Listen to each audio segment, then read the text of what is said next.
satu. Bismillahirrahmanirrahim. Assalamualaikum warahmatullahi wabarakatuh. Perkenalkan, nama saya Muhammad Fadlur Rahman. Pada kesempatan ini saya ingin menjelaskan secara singkat tapi dengan menjelaskan apa yang saya ambil dari buku Sains dan Islam. Oke, pada kesempatan ini saya akan menjelaskan secara singkat namun menyeluruh tentang sosok Iqbal, seorang intelektual muslim kontemporer yang dikenal luas dalam bidang Islam, sains, dan juga studi Al-Quran serta kiprahnya di tingkat internasional. Iqbal saat ini menjabat sebagai Presiden Center of Islamic Science (CIS) yang berbasis di Kanada. Lembaga ini dikenal sebagai salah satu pusat kajian yang serius mengembangkan dialog antara Islam, sains, dan peradaban modern. Namun, untuk memahami pemikiran dan kontribusi Iqbal, kita perlu melihat perjalanan hidup dan karirnya yang panjang dan lintas disiplin. Karir akademik Iqbal dimulai pada akhir tahun 1970-an di University of Multan, Pakistan, tepatnya antara tahun 1977 hingga 1979. Pada masa ini, ia mulai terlibat aktif dalam dunia pendidikan tinggi dan pengajaran. Tidak lama kemudian, ia melanjutkan perjalanan intelektualnya ke Kanada. Di sana, antara tahun 1979 hingga 1984, Iqbal mengajar ilmu kimia di University of Saskatchewan. Fakta ini menunjukkan bahwa latar belakang awal keilmuannya sangat kuat dalam ilmu sains eksakta, bukan semata-mata ilmu keislaman atau humaniora. Menariknya, perjalanan akademik Iqbal tidak berhenti pada satu bidang saja. Pada tahun 1984 hingga 1985, ia pindah ke Amerika Serikat dan mengajar bahasa serta sastra Urdu di Departemen Studi Asia Tenggara, University of Wisconsin Madison. Peralihan dari kimia ke bahasa dan sastra ini menunjukkan keluasan minat intelektual Iqbal sekaligus kemampuannya menjabatani ilmu alam dan ilmu humaniora. Selanjutnya pada tahun 1986 hingga 1987, Iqbal bekerja di Montreal Neurological Institute (MNI) yang merupakan bagian dari McGill University, salah satu universitas termuka di dunia. Di sini ia terlibat dalam pengembangan obat pelacak radioaktif yang digunakan untuk pencitraan medis, khususnya dalam diagnosis kanker otak. Pengalaman ini memperlihatkan keterlibatannya secara langsung dalam riset ilmiah yang sangat teknis dan berdampak nyata bagi dunia medis. Next, kita masuk ke bab yang pertama.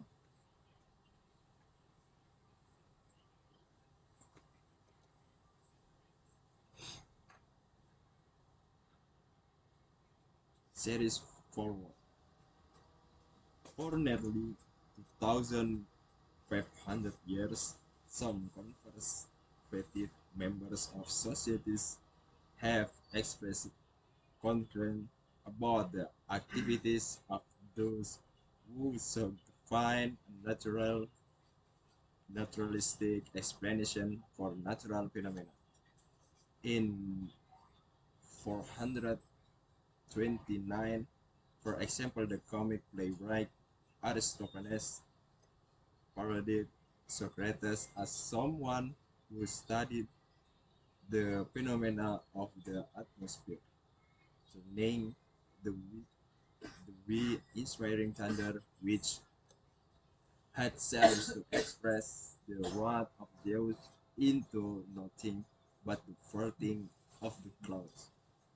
Such action, Aristophanes regarded were blasphemous and would undermine our tradition, law, and custom among early Christians spokesperson.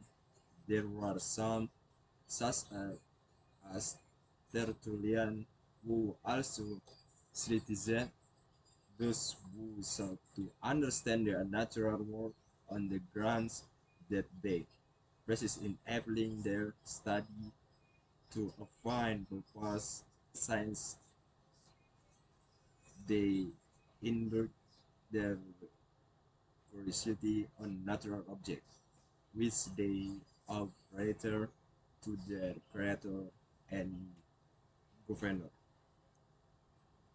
Selama hampir 2.500 tahun, beberapa anggota konservatif masyarakat memiliki mantan menekankan kekhawatiran tentang kegiatan mereka yang berusaha untuk menemukan penjelasan alamistik untuk fenomena alam. Dalam 429 sebelum Masehi, misalnya, dramawan komik Aristophanes memparodikan Socrates sebagai seorang yang mempelajari fenomena atmosfer, memutar guntur rasa hormat dan tampak untuk mengekspresikan murka Zeus menjadi apa-apa tapi kentut dari awal. Tindakan tersebut Aristophanes berpendapat yang menghujat dan akan merusak semua tradisi, hukum, dan adat. Di antara juru bicara Kristen awal ada beberapa, seperti Tertullian, yang juga mengkritik orang-orang yang berusaha untuk memahami dunia alam dengan alasan bahwa mereka bertahan dalam menerapkan studi mereka untuk tujuan sia-sia, karena mereka memanjakan rasa ingin tahu mereka pada benda-benda alam yang mereka harus lebih langsung untuk pencipta dan gubernur mereka. In the 20th century, though a general distrust of science persisted among some conservative groups, the most intense opposition was reserved for the theory of evolution by natural selection. Typical of extreme anti-evolution comments is the following opinion phrased by Judge Braswell, then of the Georgia Court of Appeals. This monkey methodology of Darwin is the cause of permissiveness, promiscuity, populist perversion, pregnancy, abortions, pornography, pollution, poisoning, and proliferation of crimes of all types. Pada abad ke-20, meskipun ketidakpercayaan namun ilmu bertahan di antara beberapa kelompok konservatif, oposisi paling intens itu kembali disajikan untuk teori evolusi melalui seleksi alam khas mantan trim anti-evolution. Komentar adalah opini berikut yang ditawarkan oleh Hakim Braswell, dekan Georgia Pengadilan Banding. Ini mitologi monyet dari Darwin adalah penyebab permisif, pergaulan bebas, pil, alat kontrasepsi, penyimpangan, kehamilan, aborsi, pornografi, pencemaran, keracunan, dan proliferasi kejahatan dari sebuah jenis. It can hardly be surprising that those committed to the study of natural phenomena responded to their late nature kind, accusing them of willful ignorance and of repressive behavior. Thus, when Galilei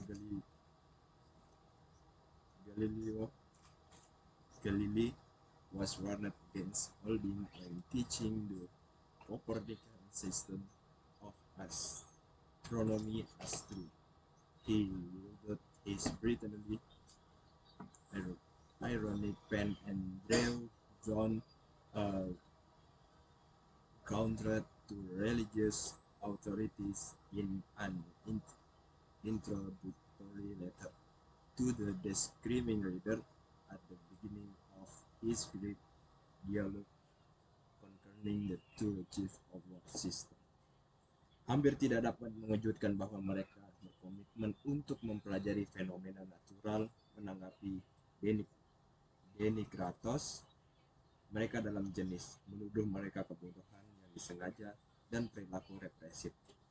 Jadi, ketika Galileo Galilei memperingatkan terhadap memegang dan mengajarkan sistem Kopernikan sebagai astronomi sebagai benar, ia memegang pena cemerlang ironis dan melemparkan sebuah tantangan ke otoritas keagamaan dalam sebuah surat pengantar untuk reader, membedakan pada awal dialog yang besar mengenai sistem dua kepala dunia. Several years ago there was published in Rome a solitary edict which, in order to obfuscate the dangerous tendencies of our age, imposed the seasonable silence upon the Pythagorean and Copernican opinion that the earth moves. There were those who impudently asserted that this deck had its origin not in judicial inquiry but in patient, none too well informed complaints were to be heard that advisor we were totally unskilled at astronomical observation ought not to clip the wings of reflective intellects by means of rash prohibition.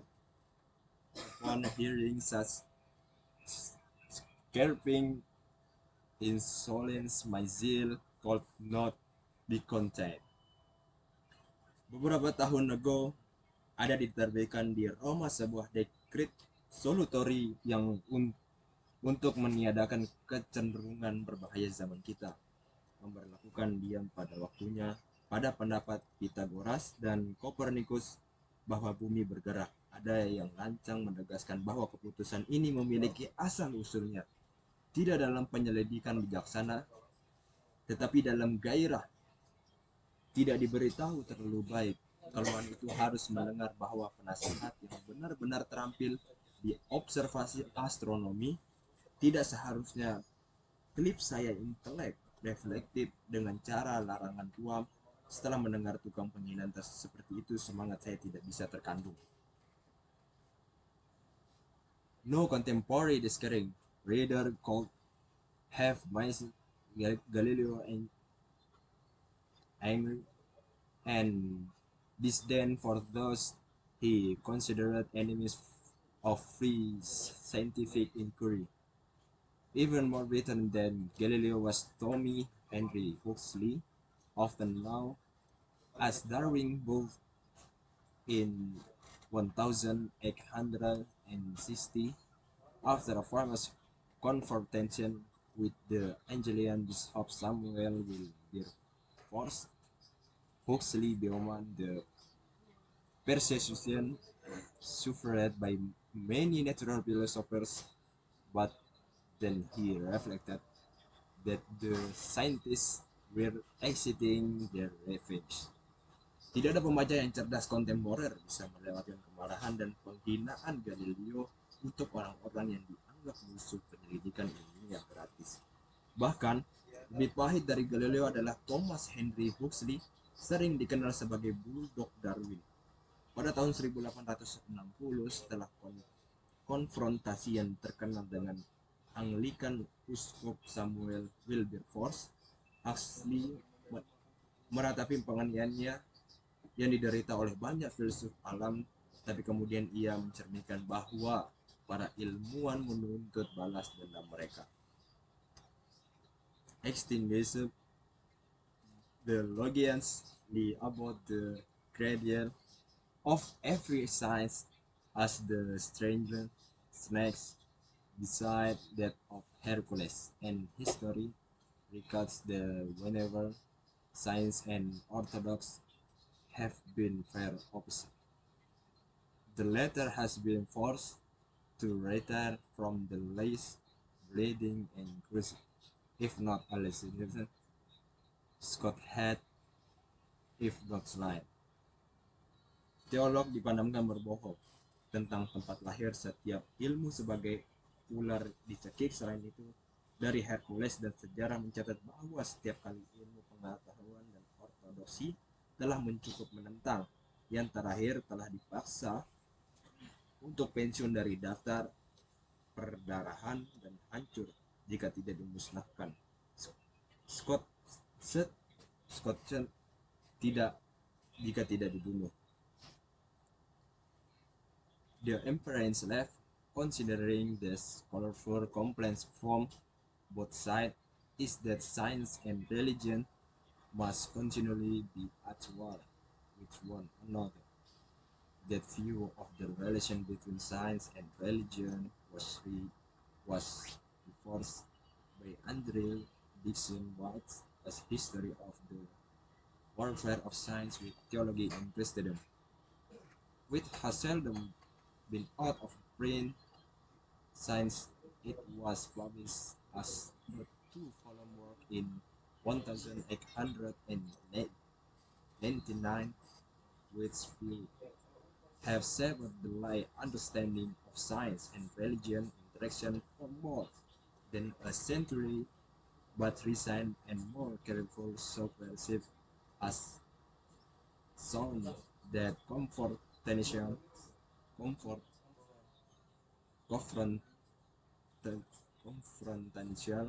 stance do not represent the views of the overwhelming majority of other scientific investigator or legend figure through history.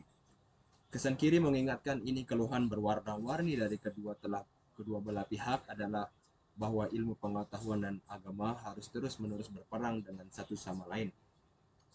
Bahwa pandangan tentang hubungan antara sains dan agama itu kembali enforced oleh Andrew Dixon White, sebuah sejarah warfare of science dengan teologi di Kristen yang telah jarang keluar dari cetak sejak itu diterbitkan sebagai karya 2 jilid pada tahun 1896. White pandangan telah membentuk pemahaman awam ilmu pengetahuan dan agama interaksi selama lebih dari 1 abad, tapi beasiswa baru dan lebih berhati-hati telah menunjukkan bahwa sikap konfrontasional tidak mewakili pandangan mayoritas baik peneliti ilmiah atau tokoh agama sepanjang sejarah. One response among those who have visited many that conflict constitution the most frequent relationship between science and religion is to claim that they cannot be conflict because they address completely different human needs and therefore have nothing to do with one another. This was the position of Immanuel Kant, who insisted that the world of natural phenomena with its dependence on deterministic causality is fundamentally disjoined from the nominal work of human choice and morality, which constitutes the domain of religion much more recently. It was the position taken by Stephen Jay Gould in Rocks of Ages, Science of Religion in the Fullness of Life, 1999, Gould writes. Satu tanggapan antara mereka yang berharap untuk menyangkal bahwa konflik konstitusi hubungan yang paling sering antara sains dan agama adalah untuk mengklaim bahwa mereka tidak dapat berada dalam konflik karena mereka mengatasi kebutuhan manusia benar-benar different dan karena itu tidak ada hubungannya dengan satu sama lain. Ini adalah posisi Immanuel Kant yang bersikeras bahwa dunia fenomena alam dengan ketergantungan pada kualitas bergantungan pada kuasalitas deterministik pada dasarnya terputus-putus dari dunia nominal pilihan manusia dan moralitas yang merupakan domain agama lebih baru-baru.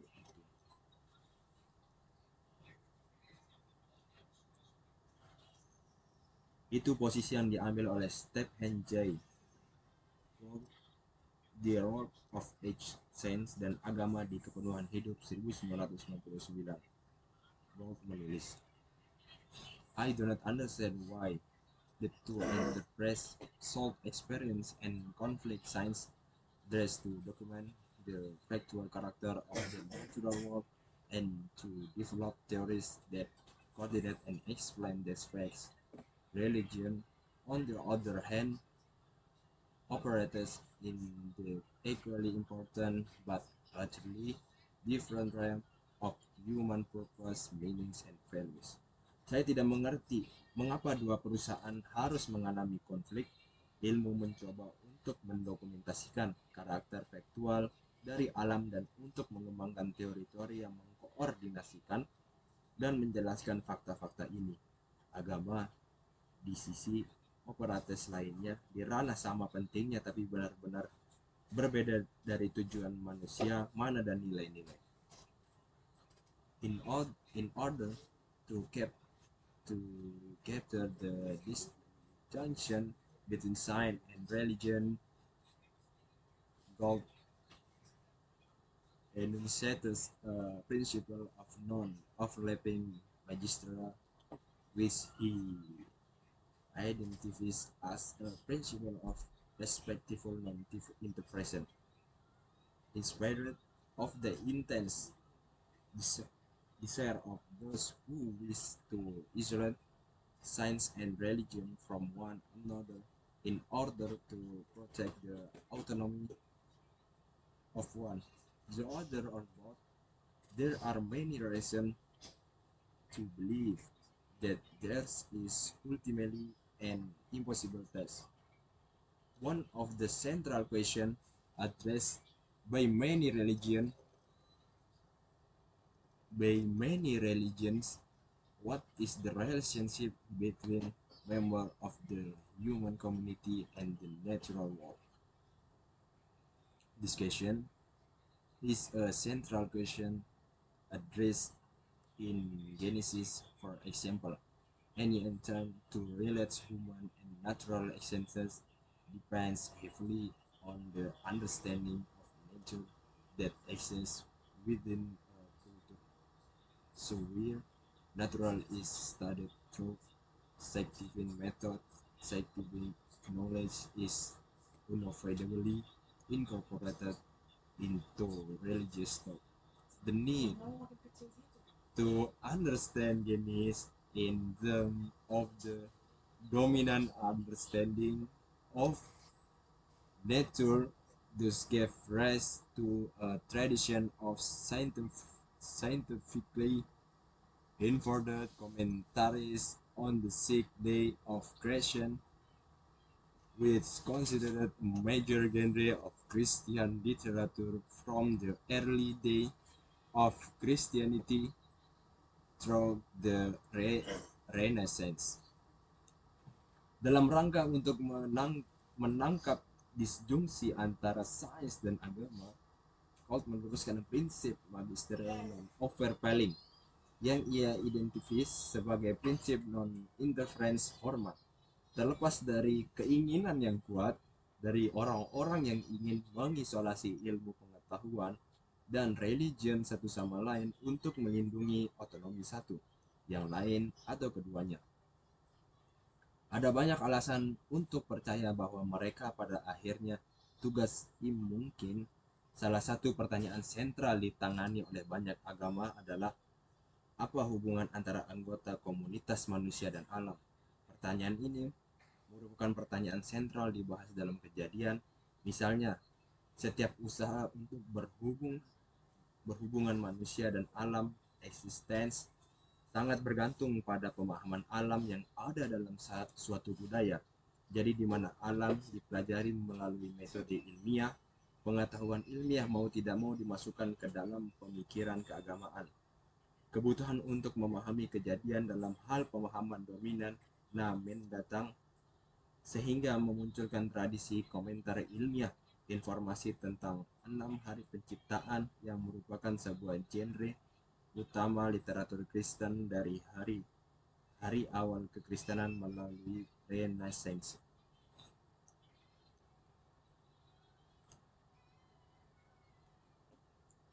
It is also widely understood that in relatively simple cultures, even those of early urban centers, there is a low level of cultural speculation, so economic, religious, and knowledge producing specialties are highly integrated.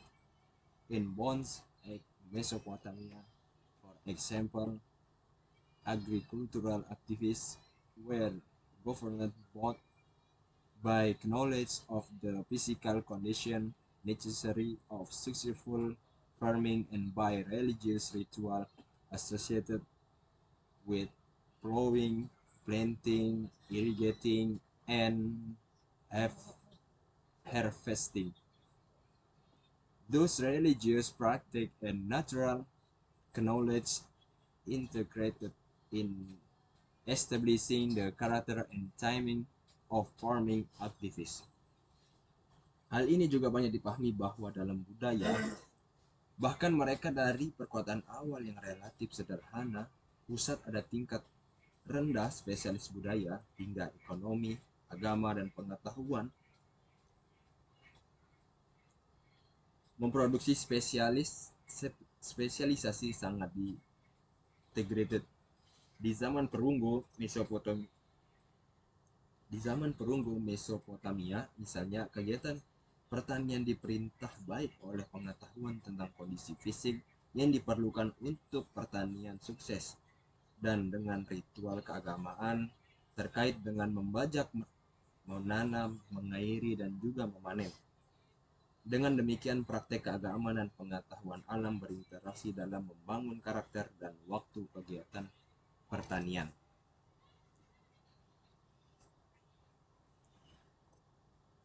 Even in very complex industrial societies with high level of specialization and division of labor, the various cultural specialties are never completely isolated from one another, and they share many common values and assumptions. Given the length, natural of virtually all institution in any cultural, it is the case that when either religious or scientific institutions change substantially, those changes are likely to produce pressures for change in the other. It was probably true, for example, that the atom of pre-Socratic investigator of nature, with their emphasis on uniformities in the natural world and apparent examples of even systematically directed toward particular ends, made it difficult to sustain belief in the old pantheon of human-like and fundamentally capricious Olympian gods, but it is equally true that the attempt to understand nature promoted a new notion of the divine, a notion that was both monotheistic and transcendent rather than polytheistic and immanent, and a notion that focused on both justice and intellect rather than power and passion. Thus, early Greek natural philosophy undoubtedly played a role not simply in challenging but also in transferring Greek religious sensibilities. Bahkan dalam masyarakat industri yang sangat kompleks dengan tingkat tinggi, khusus dan pembagian kerja sebagai berbagai spesialisasi budaya tidak pernah benar-benar terisolasi dari satu nama lain, dan mereka berbagi banyak kesamaan values dan asumsi. Mengingat sifat terkait dari hampir semua lembaga dalam budaya, apapun itu terjadi, bahwa ketika lembaga-lembaga baik agama atau ilmiah berubah secara substansial, perubahan tersebut cenderung menghasilkan tekanan untuk perubahan yang lain. Itu mungkin benar. Misalnya bahwa upaya dari peneliti prasosretes alam dengan penekanan mereka pada keseragaman dalam alam, dan contoh jelas dari peristiwa sistematis diarahkan menuju tujuan tertentu membuatnya sulit untuk mempertahankan keyakinan di lama pantheon dari dewa Olimpia mirip manusia dan fundamental berubah-ubah. Tapi itu juga benar bahwa upaya untuk memahami alam dipromosikan gagasan baru dari ilahi, gagasan yang baik, monoteistik, dan transkenpenyo daripada politeistik dan imanen, dan gagasan yang berfokus pada keadilan dan kecerdasan daripada kekuatan dan gairah. Jadi awal filsafat alam Yunani tidak diragukan lagi memainkan peran tidak hanya dalam menentang tetapi juga dalam mengubah kepekaan agama Yunani. Transforming pressure do not always run from scientific to religious domains.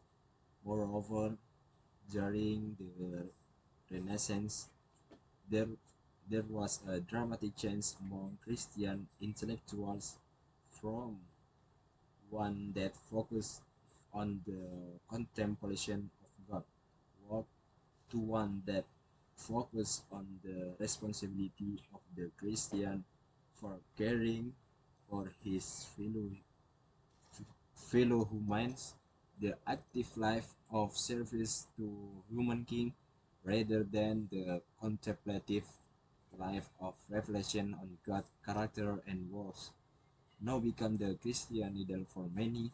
As the consequence of this new focus on the active life, Renaissance intellectuals turned away from the then dominant Aristotelian view of science, which saw the inability of theoretical science to change the world as a positive virtue. They replaced this understanding with a new view of natural knowledge promoted in the writing of men such as Johann Andrew in Germany and Francis Bacon in England, which view natural knowledge as significant only because it gave humankind the ability to manipulate the world to improve the quality of life. Natural knowledge will henceforth be praised by many because it conferred power over the natural world. Modern science thus took on a distinctly utilitarian shape, at least in part in response to religious change. Transformasi tekanan tidak selalu lari dari ilmiah untuk domain agama, apalagi selama Renaissance ada perubahan dramatis di antara para intelektual Kristen dari satu yang difokuskan pada kontemplasi karya Allah untuk satu yang difokuskan pada tanggung jawab orang Kristen untuk merawat sesama manusianya. Kehidupan aktif pelayanan kepada umat manusia daripada hidup kontemplatif, refleksi pada karakter dan karya Allah sekarang menjadi ideal Kristen bagi banyak orang. Sebagai konsekuensi dari fokus baru ini pada kehidupan yang aktif, Renaissance intelektual berpaling dari pandangan Aristoteles, kemudian dominan ilmu pengetahuan yang melihat ketidakmampuan ilmu teoritis untuk mengubah dunia sebagai kebijakan positif. Mereka digantikan pemahaman ini dengan pandangan baru tentang pengetahuan alam, dipromosikan dalam tulisan-tulisan orang-orang seperti Johann Andrew di Jerman dan Francis Bacon di Inggris, yang dilihat pengetahuan alam sebagai signifikan hanya karena itu memberi manusia kemampuan untuk memanipulasi dunia untuk meningkatkan kualitas hidup. Pengetahuan alam selanjutnya akan dihargai oleh banyak karena diberikan kuasa atas dunia alam. Ilmu pengetahuan modern sehingga mengambil bentuk jelas utilitarian, setidaknya sebagai dalam menanggapi perubahan agama.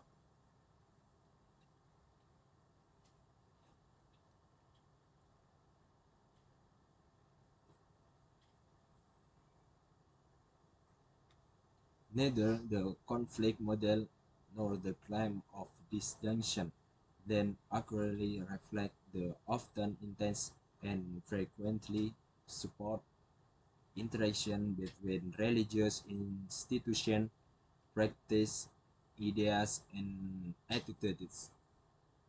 On the one hand, and scientific institutions practice ideas and attitudes on the other, with, without denying the existence of tension.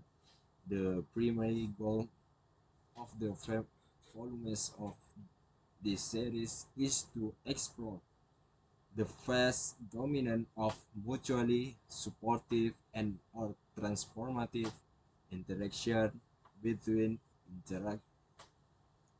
scientific institution, practice, and knowledge, and religious institution, practice, and beliefs. A second goal is to offer the opportunity to make comparison across space, time, and cultural configuration. The series will cover the interglobal was major faith tradition hunter-gatherer societies in Africa and Oceania, as well as advanced industrial science in the West, and the span of time from classical antiquity to the present. As volume will focus on a particular cultural tradition, a particular faith community, a particular time period, or a particular scientific domain, so that as reader can enter the first fascinating story of science and religion interaction from a familiar perspective.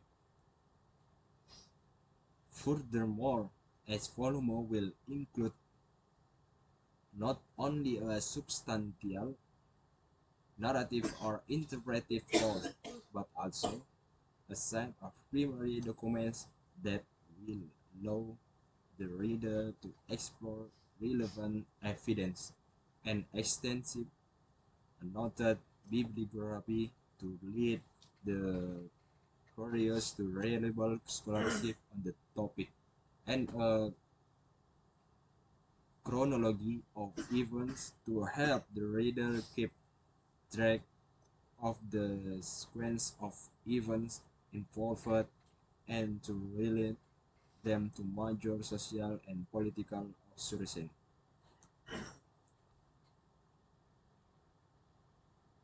Baik model konflik maupun klaim disjungsi, maka maka secara akurat mencerminkan interaksi sering, intens dan sering mendukung antara lembaga keagamaan, praktek, ide, dan sikap di satu sisi, dan lembaga-lembaga ilmiah, praktek, ide, dan sikap di sisi lain, dengan menyang, menyangkal keberadaan ketegangan. Tujuan utama dari volume dari seri ini adalah untuk mengeksplorasi domain besar interaksi saling mendukung dan atau transformatif antara lembaga-lembaga ilmiah, praktek, dan pengetahuan dan agama lembaga, praktek dan keyakinan. Tujuan kedua adalah untuk menawarkan kesempatan untuk membuat perbandingan di seluruh ruang waktu dan konfigurasi budaya. Seri ini akan menutupi seluruh dunia sebagian besar. Tradisi imam besar masyarakat pemburu pengumpul di Afrika dan Oseania, serta masyarakat industri maju di Barat, dan rentang waktu dari zaman klasik hingga saat ini. Masing-masing volume akan fokus pada tradisi tertentu budaya, komunitas iman tertentu, jangka waktu tertentu, atau domain ilmiah tertentu, sehingga setiap pembaca bisa masuk cerita fascination, ilmu pengetahuan dan agama, interaksi dari perspektif familiar. Selanjutnya, masing-masing volume akan mencakup tidak hanya narasi besar dan inti interpretif, tetapi juga satu set dokumen utama yang akan memungkinkan pembaca untuk mengeksplorasi bukti yang relevan.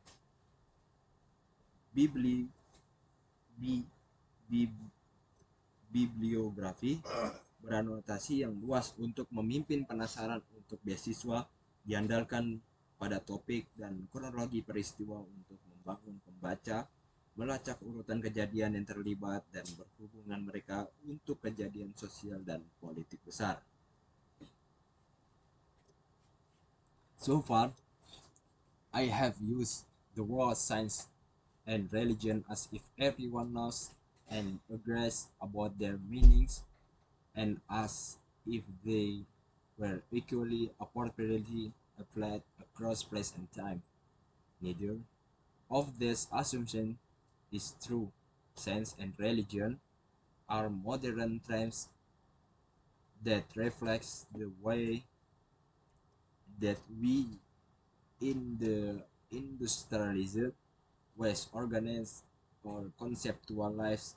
Even in the modern West, what we mean by science and religion is like to depend on our political orientation, our scholarly background, and the fight community that we belong to. Thus, for example, Marxists and socialists tend to focus on the application of natural knowledge as the key element in defining science. According to the British Marxist scholar Benjamin Franklin, science is the system of behavior by which man has acquired mastery of his environment. It has its origin in techniques, in various activities by which man keeps body and soul together. Its soul is experiments, its aims practical, its only death that is worth. Many of those who study natural knowledge in pre-industrial societies are also primarily interested in knowledge as it is used, and are relatively open regarding the kind of entities posited by the developers of culturally specific natural knowledge system or local science. Thus, in his supported science, farming, and food in the northern Sierra of works such as Roberto Gonzalez inside that. Sejauh ini saya telah menggunakan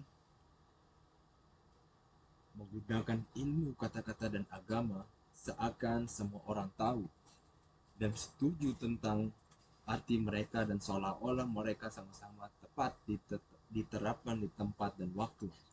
Tak satupun dari asumsi ini benar.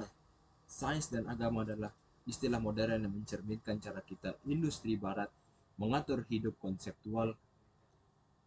Bahkan di barat modern, apa yang kita maksud dengan ilmu pengetahuan agama cenderung bergantung pada orientasi kami politik, latar belakang ilmiah kami, dan masyarakat iman yang kita miliki.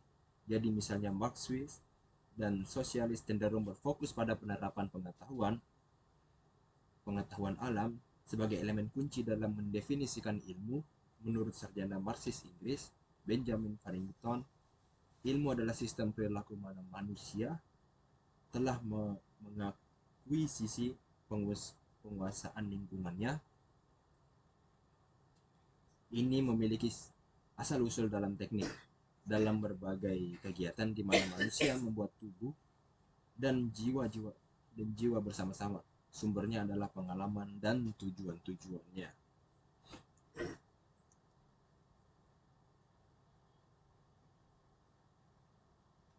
Among the different premises is the presumption of Zapop scientists that universal spirit entities play a significant role in natural phenomena. Thus more committed to liberal plurality and do what another pluralistic like Gonzalez are inclined to identify as cosmopolitan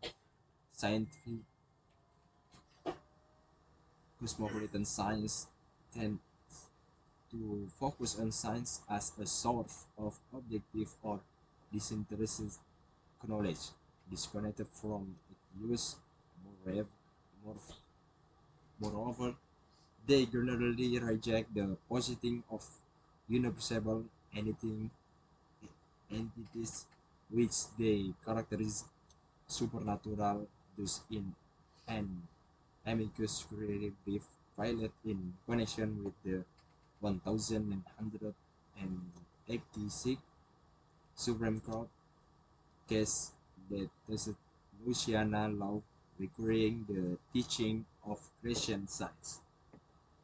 Along with evolution, for example, 72 Nobel laureates, 17 State Academy of Science, and 7 Nobel Scientific Organization agreed that. Di antara tempat berbeda adalah praduga Zapotec scientist bahwa entitas roh teramati memainkan peran penting dalam fenomena alam. Mereka lebih berkomitmen kepada masyarakat pluralis, liberal, dan apantropologis. Seperti Gonzalez cenderung untuk mengidentifikasi sebagai ilmu kosmopolitan, cenderung fokus pada ilmu pengetahuan sebagai sumber ilmu pengetahuan objektif atau terputus dari penggunaannya. Selain itu, mereka umumnya menolak positing entitas tidak teramati yang dicirikan sebagai supranatural. Dengan demikian, dalam sikat amicus curiae yang dianjurkan sehubungan dengan 1986 kasus Mahkamah Agung yang menguji hukum Louisiana yang mengharuskan pengajaran ilmu penciptaan. Bersama dengan revolusi misalnya 72 pemenang hadiah Nobel, 7 remaja akademi keadaan ilmu pengetahuan, dan 7 organisasi ilmiah lainnya berpendapat bahwa science is devoted to formulating and testing naturalistic explanation for natural phenomena. It is a process of systematically collecting and recording data about the physical world, then categorizing and studying the collected data in an effort to infer the principle of natural that best explain the observed phenomena. Science is not equipped to equally supernatural explanation or observation without basing judgment on the truth or falsity of supernatural expression, science leaves their consideration to the domain of religion fight. Tadi 7 organisasi ilmiah lainnya berpendapat bahwa ilmu dikhususkan untuk merumuskan dan menguji penjelasan naturalistik untuk fenomena alam. Ini adalah proses untuk secara sistematis mengumpulkan dan merekam data tentang dunia fisik, maka mengkategorikan dan mempelajari data yang dikumpulkan dalam upaya untuk menyimpulkan prinsip-prinsip alam yang terbaik, menjelaskan fenomena yang diamati. Ilmu tidak dilengkapi untuk mengevaluasi penjelasan supernatural. Untuk pengamatan kami, tanpa menghakimi kebenaran atau kesalahan dari penjelasan supranatural, ilmu meninggalkan pertimbangan mereka ke domain dari keyakinan mereka, dari keyakinan agama.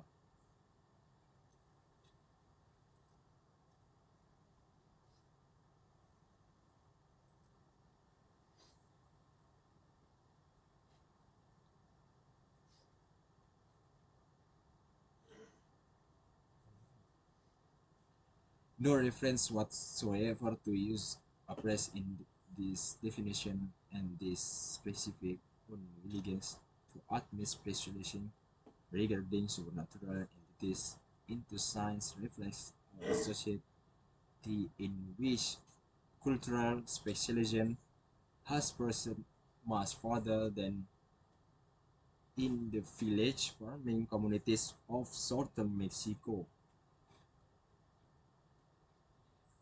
Tidak ada referensi apapun untuk penggunaan muncul dalam definisi ini, dan yang keenggaan spesifik mengakui spekulasi mengenai entitas supernatural menjadi ilmu mencerminkan masyarakat di mana spesialisasi budaya memiliki pro. Selanjutnya adalah lebih jauh daripada masyarakat petani desa Meksiko Selatan. In a similar way, secular anthropologists and sociologists are inclined to define the key future of religion in a very different way than members of modern Christian faith communities. Anthropologists and sociologists focus on communal ritual and practice that accompany major collective and individual events: plowing, planting, harvesting, threshing, hunting, preparation for war or peace. But the assessment of manhood or womanhood, marriage, in many cultural childbirth and death. Moreover, they tend to see the major consequence of religious practice as the intensification of social cohesion. Many Christians, on the other hand, view the primary goal of their religion as personal salvation, viewing society as at the best a sportive structure and at worst a distraction from their own private spiritual quest. Dalam cara yang sama, antropolog, sekuler, dan sosiolog cenderung untuk menentukan fitur kunci dari agama dengan cara yang sangat berbeda dari anggota masyarakat iman Kristen modern. Antropolog dan sosiolog fokus pada ritual komunal dan praktek-praktek yang menyertai kolektif utama dan individu, peristiwa membajak, menanam, memanen, perontokan, berburu, persiapan untuk perang, kelahiran, pencapaian kedewasaan atau kewanitaan, perkawinan dalam banyak budaya, melahirkan, dan kematian yang terakhir. Lebih-lebih, mereka cenderung untuk melihat konsekuensi utama dari praktek keagamaan sebagai intensifikasi kohesi sosial. Banyak orang Kristen di sisi lain melihat tujuan utama dari agama mereka sebagai keselamatan pribadi, melihat masyarakat sebagai yang terbaik, struktur yang mendukung, dan yang paling buruk gangguan dari pencarian spiritual pribadi mereka sendiri. Thus, science and religion are far from uniformly understood. Moreover, they are modern Western construct or categories whose applicability to the temporal and spatial order must always be justified and must always be understood as the imposition of modern ways of construction, institution, behaviors, and beliefs on a context in which they could not have been categorized understood by the actor involved. Nevertheless, it does seem to us not simply permissible, but probably necessary to use these categories at the start of any attempt to understand how actors from other times and places interacted with the natural world and with their fellow humans.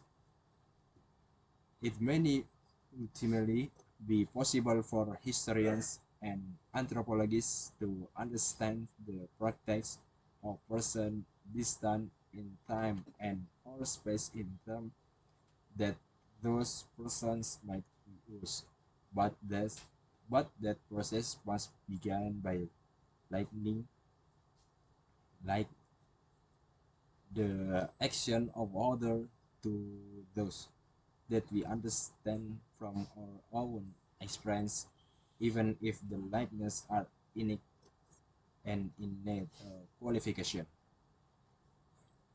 The editor of this series have not imposed any particular definition of science or of religion on the other, expecting that each other will develop it either explicit or implicit definition that are appropriate to their own scholarly approach and to the topic that they have been named to cover.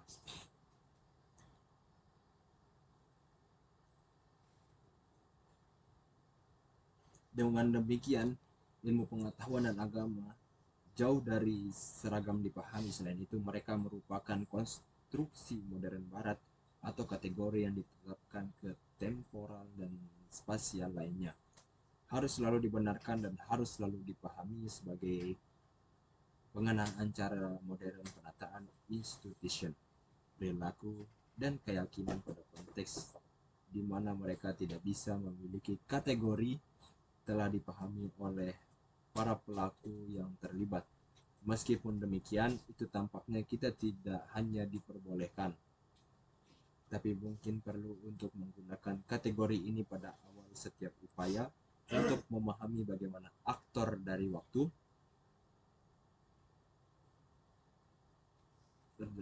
dan tempat berinteraksi dengan alam dan dengan sesama manusia. Akhirnya mungkin bagi sejarawan dan ahli antropologi untuk memahami praktek-praktek orang yang jauh dalam waktu dan atau ruang dalam hal bahwa orang-orang mungkin menggunakan, tetapi proses yang harus dimulai dengan menyamakan tindakan orang lain kepada mereka, bahwa kita memahami dari pengalaman kita sendiri, bahkan jika persamaan yang eksak dan membutuhkan kualifikasi. Para editor dari seri ini belum dikenakan definisi ilmu tertentu atau agama pada penulis, mengharapkan bahwa setiap penulis akan mengembangkan definisi baik eksplisit atau implisit yang sesuai dengan pendekatan ilmiah mereka sendiri dan dengan topik yang mereka telah ditetapkan untuk menutupi.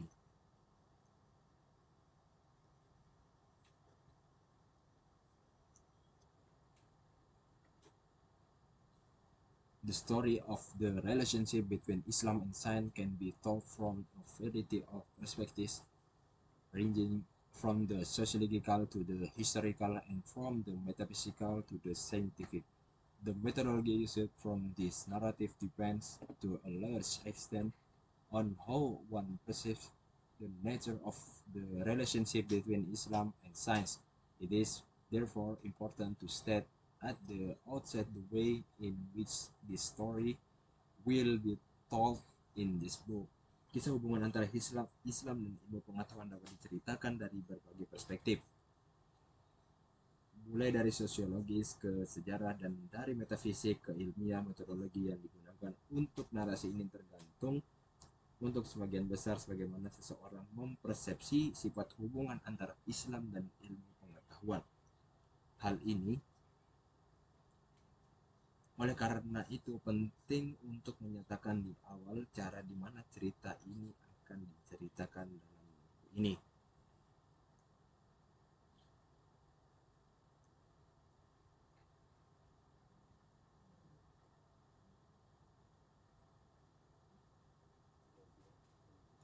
Mungkin itu saja yang bisa saya sampaikan, kurang lebihnya mohon maaf. Wassalamualaikum warahmatullahi wabarakatuh.